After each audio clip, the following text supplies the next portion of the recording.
Sot deputetët u mblodhën në përpjekjen e 38 për konstituimin e kuvendit, por që aktgjykimi i kushtetueses dhe takimi i nesërm bëri që deputetët të dakordohen që seanca të ndërpritet dhe të vazhdoj pas 48 orësh.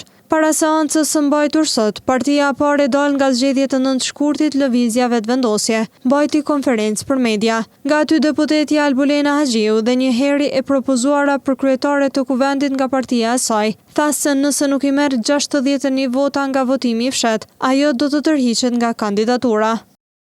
Në aktgjykimin e gjykatës kushtetuese, nuk thuhet se votimi i fshet bie ndesh me kushtetutën, të gjithë deputetët duhet të votojnë në seancën për konstituimin e kuvendit të Republikës së Kosovës. Për, kundër dhe abstenim. Prandaj, me rastin e votimit të fshet, kur votojnë të gjithë deputetët e kuvendit të Republikës së Kosovës, ashtu siç ka kërkuar edhe gjykata kushtetuese, ashtu siç ka obliguar edhe gjykata kushtetuese, nëse unë, si kandidate e propozuar nga lëvizja vetëvendosje, nuk i marr së paku 61 vota, tërhiqem nga kandidatura për kryetare të kuvendit.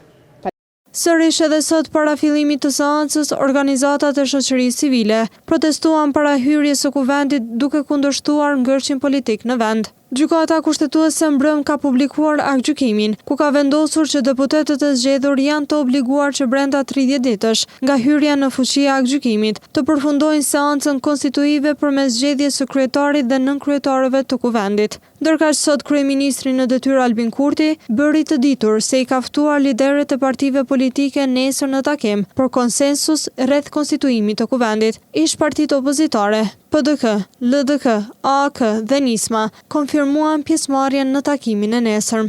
Të vazhdojmë me seancën 29/6/2005 në ora 11.